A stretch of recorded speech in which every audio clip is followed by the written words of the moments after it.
12. Fire and Water. Daffy couldn't get his huge bulk in through the front door of the farmhouse, as it had never been intended that the horse should be brought inside. Instead, he came in via the grain store. He opened his arms wide to greet the doctor and Bathsheba. "So, you are from Earth, like my good friend Stuart," he boomed. "Well, actually, I'm from a place called Gallifrey," the doctor admitted. "But Earth is a regular stopover point. And Bathsheba is from Tir Nanog." Daffy ignored the petty details. "And you will stay with us for a while?" "I am in something of a hurry," the doctor told him. "Then you will at least dine with us." "Of course," the doctor smiled. "Nothing would give us greater pleasure. But as you're offering, I'll have to put off nothing." Stuart interrupted the exchange of pleasantries and invitations. "Doctor, if you're planning to use my car to get to Grivney, then I'd like to come with you." "Well, that's your prerogative," the doctor shrugged. He ruffled his hair with one hand, feeling somewhat exposed without his hat. "It is your car, after all. But I should warn you that it could be very dangerous. I want to drive there so that I can make a quick retreat, you see." "What's all this talk of leaving?" Daffy shouted angrily. Hadn't the little man heard him? He raised his dark tail belligerently and clenched his fists. "I have invited you to feast with me, and feast we shall." "You don't understand. I think it may be vitally important that I reach Goivni soon. Vital for your future." "What do you know of the future?" Daffy asked.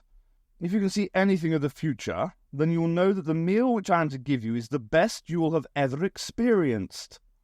Yes, all right. We'll stay for your feast," agreed the doctor. "Daffy," Stuart asked, "what is so special about this feast of yours?" "Special? What is so special?" Daffy roared. "I shall tell you, shall I, my little human friend?"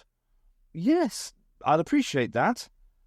There was a glint in Daffy's eye as he quietly said, "Why, we feast on the rarest of meats. We shall be dining on dragon." Correct imbalance in number 76/2. Scan multiple signal source at 72-15-380. Awaiting instructions. Correct imbalance in number 76/2. Correct imbalance in number 76/2. Relocate multiple signal source. Awaiting instructions. Scan multiple signal source at 426-370. Correct imbalance in number 76/2. Imminent loss of functioning in number 79/2, number 73/2, number 74/2. Awaiting instructions. There was a call from outside the farmhouse. "My lord!" Daffy went to the doorway and looked out. "What is it, Alan?" "My lord, the dragon has circled the camp a third time. The huntsmen believe they will be able to take it on its next pass." Stuart came over to the door. "Daffy, when you talk about a dragon, are we talking about a huge fire-breathing lizard-type thing?" "That's right. You have them on Earth?" "No," the doctor said, "not as such. I did encounter one on the planet Svartos. Admittedly, the fire was laser beams and it wasn't so much a lizard, more a biomechanoid. But the locals called it a dragon." "Don't let them touch the beast until I'm out there," Daffy shouted. "Would you care to join me in watching the sport, my friends?" "Hardly sport," the doctor murmured. "Yes, I'll come." "Yes," Stuart agreed. "Bathsheba?" "I'd rather not." Bathsheba was slightly afraid at the thought of a dragon so close to the camp. She'd heard stories of the animals, and had even seen the effect they could have on crops. "You just wait here, Bats," the doctor told her, smiling. "We won't be long." Stuart squinted up into the sky, scanning the air for the dragon. It crossed his mind to wonder if it would be red like the traditional Welsh dragon.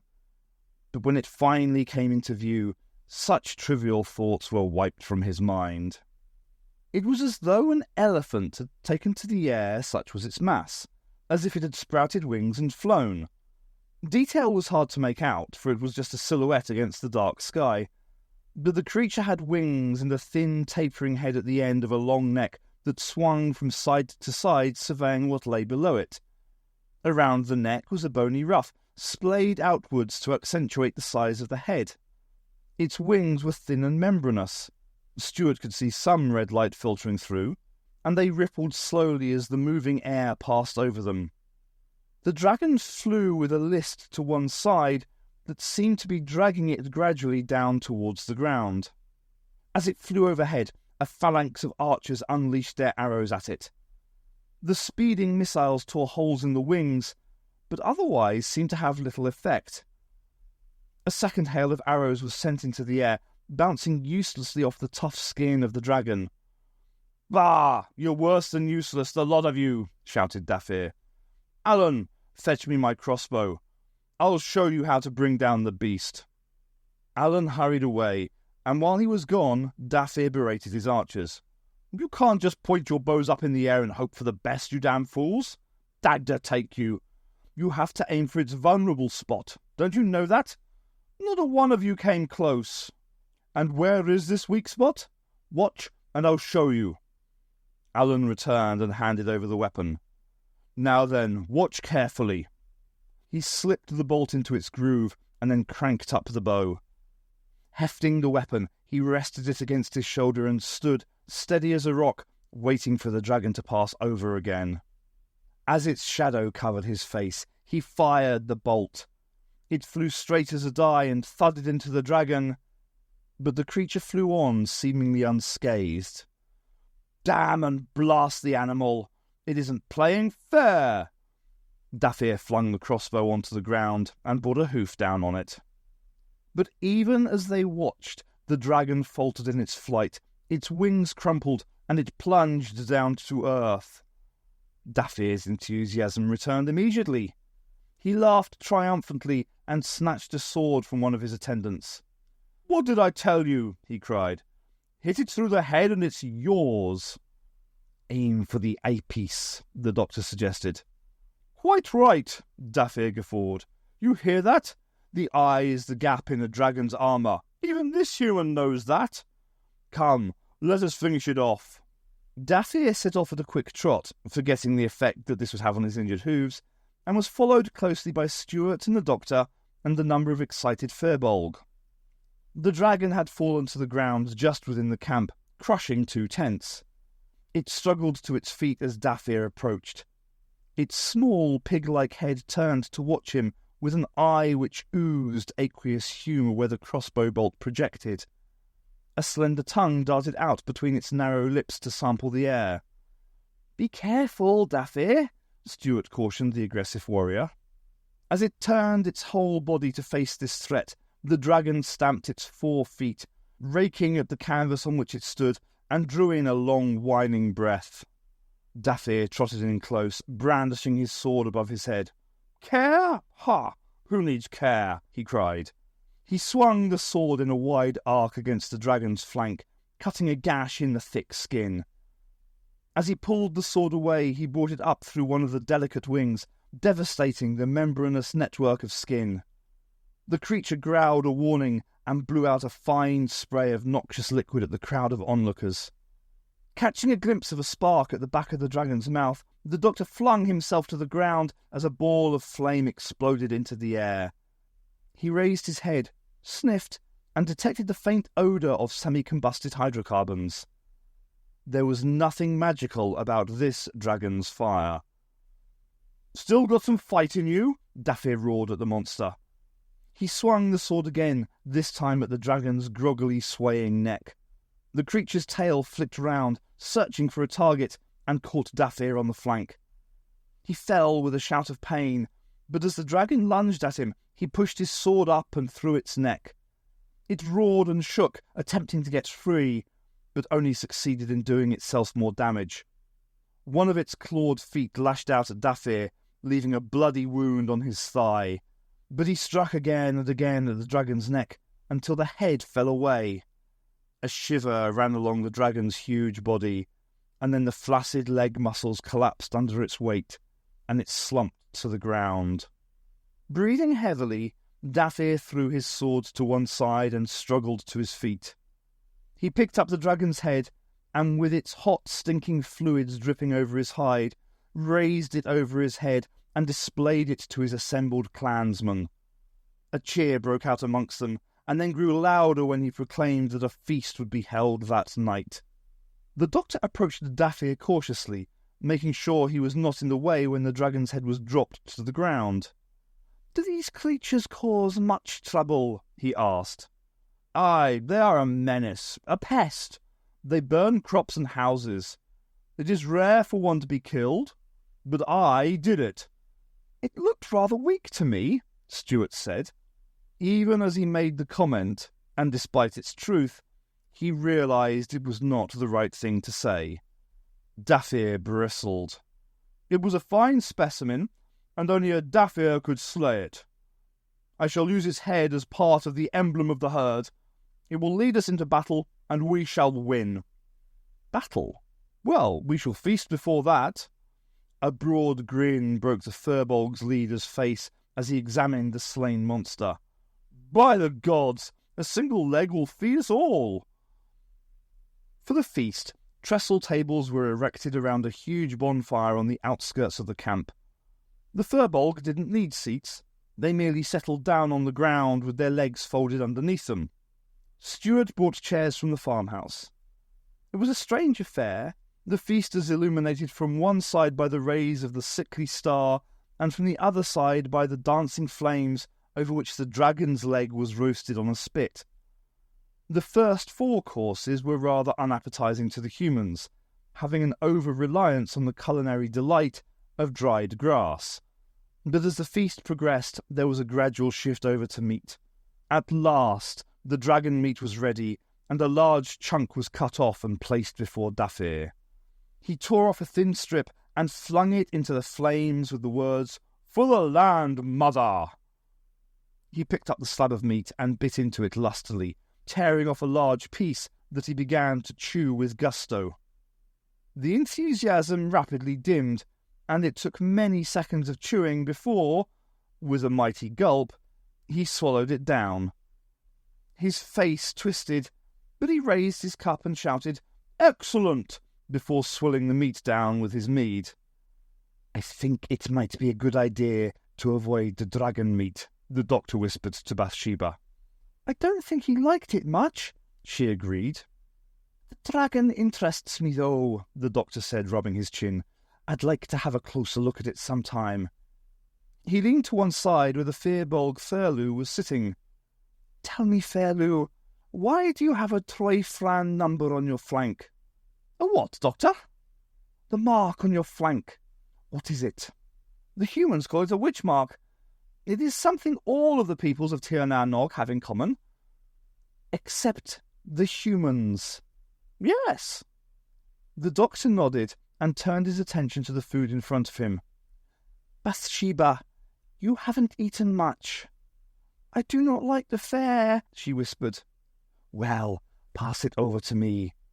He took her plate and turned to Thurlu. "Thurlu, some more food for you." "Oh, Doctor, I cannot take any more from you." "Don't worry, we're all quite sated here." "Well, in that case..." Thurlu accepted the plate and attacked the food greedily. "I think some work on the appetite centres might be required," the doctor murmured to himself. "What was that, Doctor?" Stuart asked. "Nothing, just a footnote to myself.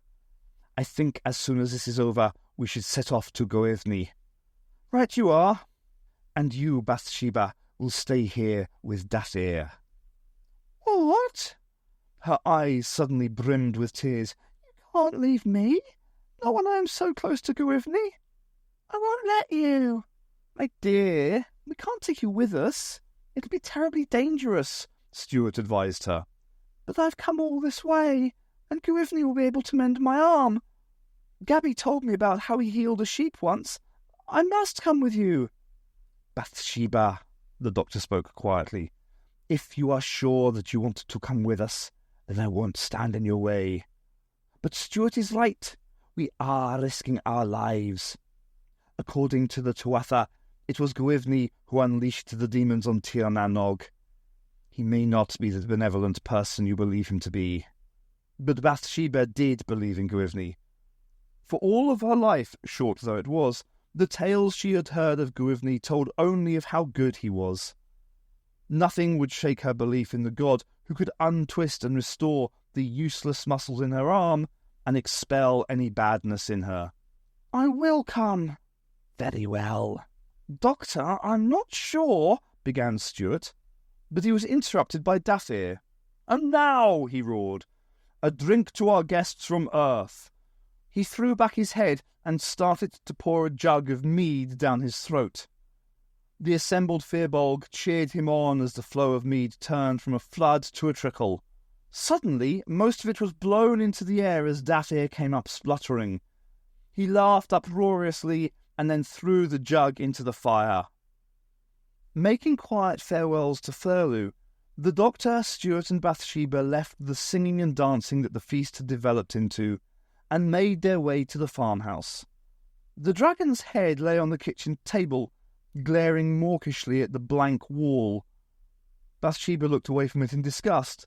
Liquid was seeping from the severed stump of its neck. "Ah, just what I wanted to see," the Doctor said. "I have my doubts about this dragon."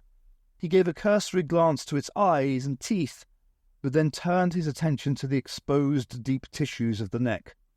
"Stuart, what do you think of this?" He pointed to the surface of the vertebra. "Well, it's not quite the usual shape for a cervical vertebral bone. Something much more fundamental than that." Stuart looked closer. "It seems ridiculous to say it, but it looks as though it's made of metal." He peered even closer and then scraped away some of the tissue. "And the intervertebral disc appears to be composed of some sort of plasticized fibre." "You're quite right," the Doctor assured him, pleased for once that a human was able to use his observational skills. "But that's impossible." The Doctor sighed, revising his opinion.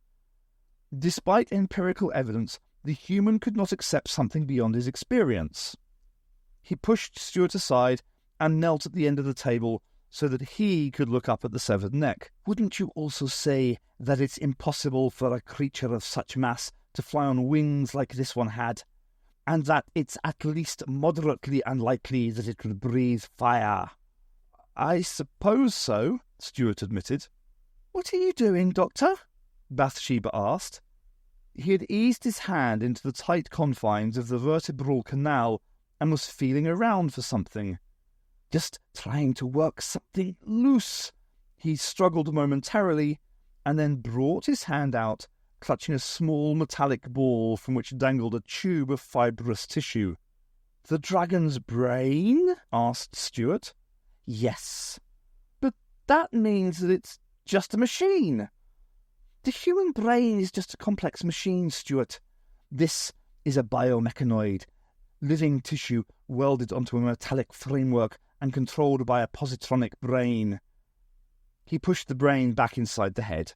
"Still, it's not much use to anyone now." He stood up to his full height. "Time to leave." They gathered up some of their possessions and went to Stuart's car. For protection, it had been covered with some of the material that the Firbolg used for their tents. They pulled away the covering to reveal the large, blocky car underneath. Bathsheba marvelled at it, but couldn't understand how it could possibly be any use. "Get inside and I'll show you," Stuart smiled.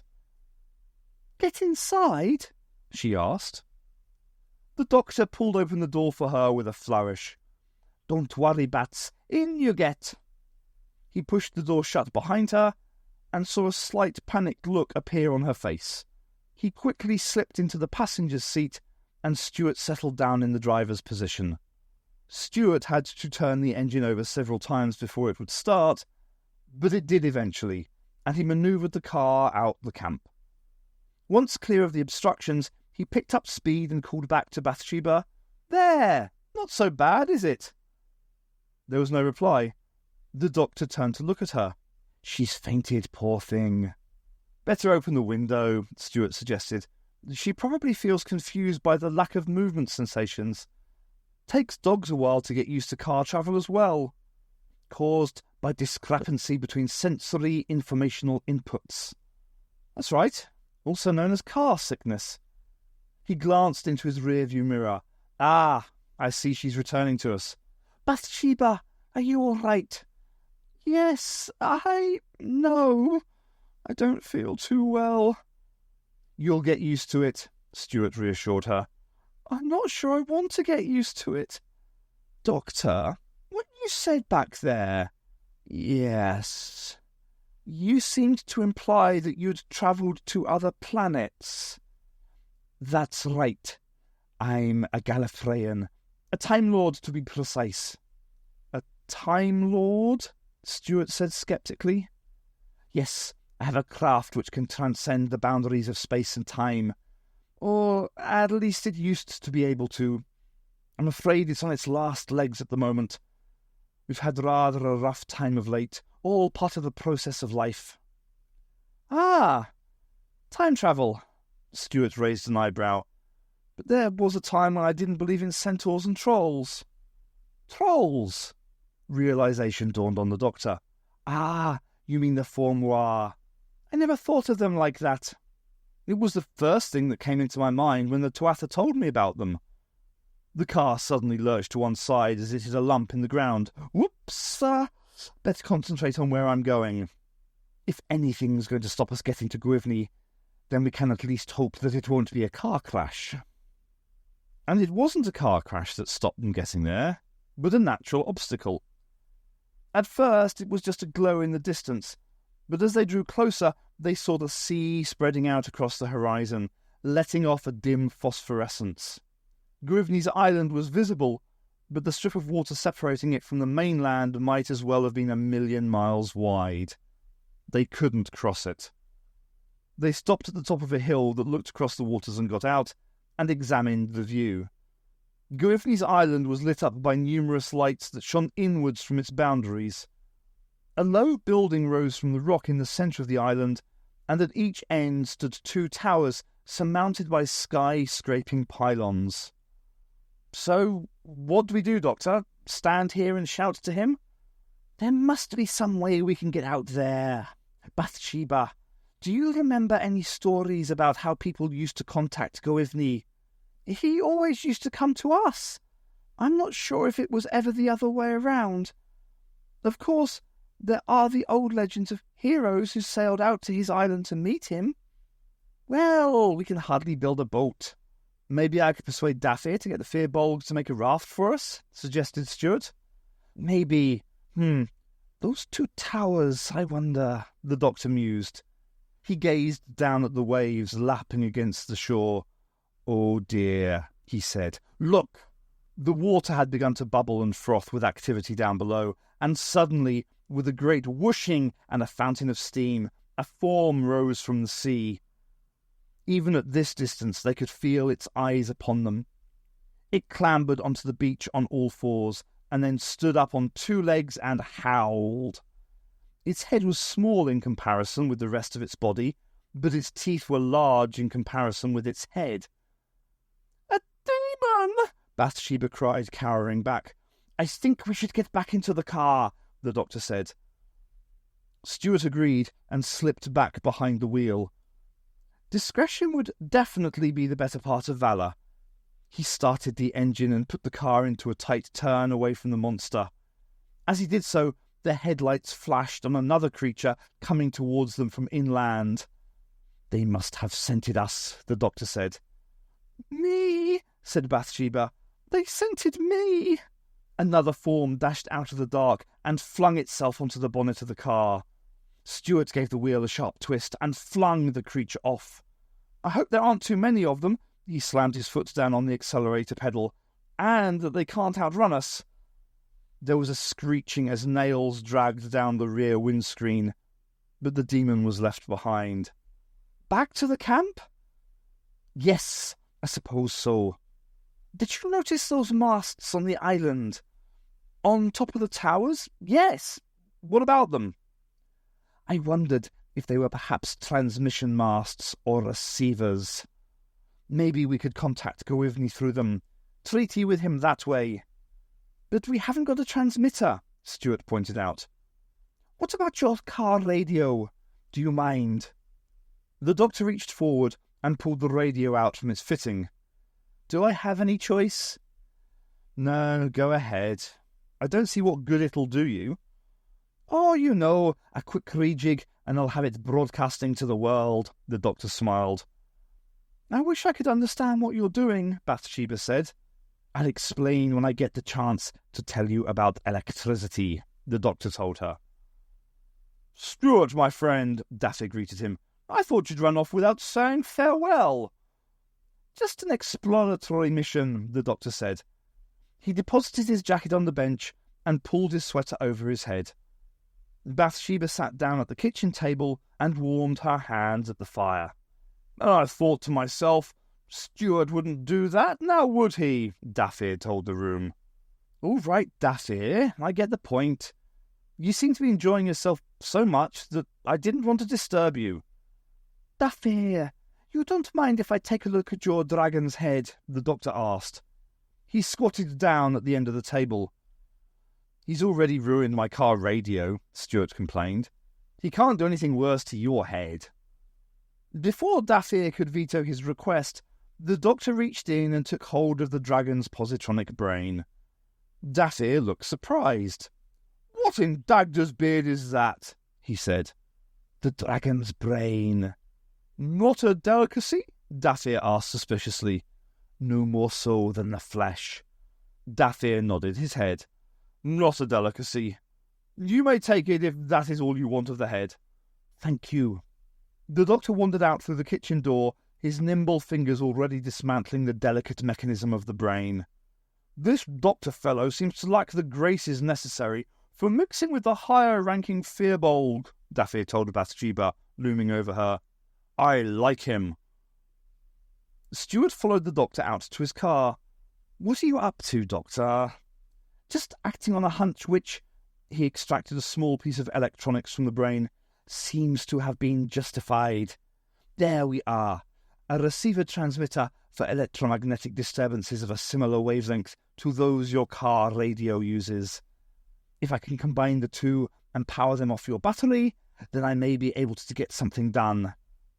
Like what? Well, I may be able to get in touch with Govivny. It occurred to me that these dragons may be his eyes and ears throughout the land of Tir Na Nog. Not very subtle for bugs, are they? You couldn't exactly hide them in a phone. Maybe he doesn't want to pick out subtle details, just broad trends. Follow the results of his misdeeds. Gloat. It's often the way. You've had prior experience of megalomaniacs, Stuart suggested. Lots of them. Always follow the same pattern. Genius with deviant childhood, forced to eat liver, too much vitamin A, becomes ambitious, develops a taste for power. Before you know it, they're trying to take over the universe and looking for someone to gloat at. The doctor tweaked a wire out of the bowels of the radio and twisted it around a projection on the small component in the brain. Of course, sometimes they just become traffic wardens. Genius traffic wardens with hypervitaminosis A, admittedly, and they do still get the chance to gloat, but traffic wardens all the same. He paused and looked up at Stuart. I don't want to run down your battery, so if you just start the engine running. Stuart did as he was told, and then gazed closely at what the doctor was doing. The doctor seemed somewhat disconcerted by this, and after chewing his lip, he looked up at Stuart and gave a smile. Perhaps you could go and put your ear against one of the speakers. If there is a return signal, it may be quite faint. Stuart clambered onto the back seat of the car and watched the doctor from there. Another wire was extracted from the radio, which was then turned on. A low hiss emerged from the loudspeakers. Nothing yet, Stuart told the doctor. I haven't actually started. Oh, sorry. Never mind. The doctor began to tap the wire against another part of the brain component in a complex rhythm. Will this Govivny be able to understand Morse code? It isn't Morse code. Just listen to the speakers. He repeated the tapping. Anything? No, nothing." "We'll have to give him a chance to notice us, I suppose." The doctor went through the motions again, and again, and again. "Nothing," Stuart told him. "Ah, well, another brilliant piece of ad-lib microtechnology wasted." The doctor tossed his gadget into the foot space of the passenger seat. He got out of the car and found Daffy standing over him. "Doctor, Bathsheba tells me you attempted to get to Goivni's Island, but were unable to do so." "That's right. And we failed to make contact with him. We shall just have to go there and shine lanterns across the water or something. If it comes to the worst, I could always swim to the island." Stuart protested. "But there are those demons in the water." Doctor, Daffy laughed. "There's no need to go to such extreme measures. There's a simple way to get to Goivni's Island." "There is?" "Of course. Wait for the sea to go out. Have you never heard of tides on Earth?" "How could I be expected to know that there was a submerged causeway out to the island?" the doctor protested. "If we'd stayed around till the end of the feast in the first place, Daffy might have told us then." Stuart gave a grunt as the car hit a stone and rocked unsteadily. "Is this what you wanted?" Bathsheba asked. She held the metal stick up so that Stuart could see it in the mirror. "Yes, that's the one.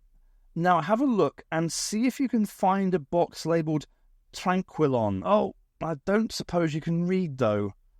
"Yes, I can," Bathsheba told him. She turned and leaned over into the boot space of the car. It was littered with all sorts of boxes, bottles and tubes, many bearing unfamiliar names. "I threw this into the car a few days ago," Stuart told the doctor, "because there'd been some reports of a feral dog around Llanfair Caerog. Always better to be safe than sorry." "It wasn't a dog, it was a wolf," the doctor told him. "I encountered it just before Ace and myself entered Tir Na Nog." "A wolf? From here?" "Yes. It was one of the humans' tame animals. It was only attacking sheep because it was hungry, I should think. Hungry and frightened." "Here you are." Bathsheba pushed a box under the doctor's nose. "Tranquilon. We can use these against those demons if we come up against them. They may slow them down a little." "Only a little," the doctor agreed. He opened the box, took out one of the darts, and loaded it into the rifle. As an afterthought, he slipped several more of the darts into his jacket. "You don't think they'll attack again, do you?" Bathsheba asked anxiously. "I don't see why they shouldn't," Stuart told her. "Don't worry, Bats. We're nearly at the island, and we haven't seen—" "Jesus, what was that?" Stuart cried, twisting the wheel to the side. "What? Something just went through the headlights, like a dog, only bigger, much bigger." "They're coming." "Stay calm," the doctor advised. "Just keep on driving. Daffy told us that the causeway will be exposed now. Provided the demons don't catch us, we should be able to outrun." Suddenly a huge bulk flung itself against the side of the car, lifting it up and flipping it over. Bathsheba screamed as the car tumbled over and over. There was a ripping sound as something penetrated the metal of the roof, and the front windscreen suddenly filled with cobwebs. The car ground to a halt, right side up, but it had suffered too much damage. Once the engine had faltered to nothing, the silence was complete. "It's gone," said Stuart, clutching the rifle to himself. "It can't have expected quite such an impressive result. We'll have to walk now." "Walk out there?" moaned Bathsheba. The doctor's sensitive ears were pricked now, listening. "Be quiet. I think it's still out there." The windscreen exploded inwards as the head of a horse, red eyes shining, nostrils flared and mouth agape, plunged through to attack them. Its force was such that it went between the doctor and Stuart and into the gap between their seats. The doctor flung his arms around its neck and shouted to the others, "Quick, get out of the car!" He had barely registered Stuart opening his door when the creature began to thrash around to free itself. He let go and pushed himself out of his door. "Doctor, help me!" Bathsheba screamed, and the doctor turned and saw that she was still inside. The creature was lunging forward to catch her in its teeth. He tugged her door open and pulled her out, tossing her to the ground some feet from the car. The monster, if it was a horse, then it was the worst kind of nightmare, pulled itself loose from the car's wreckage and turned to face them. The doctor pulled Bathsheba up by his side and cradled her against him. "When I say now, throw yourself under the car, and I'll lead the demon away from you," he whispered quickly. The monster took a step towards them, and Bathsheba felt the doctor's muscles tense. "Now!" he shouted. But before either could move, the ground in front of them exploded under the impact of a bolt of fire.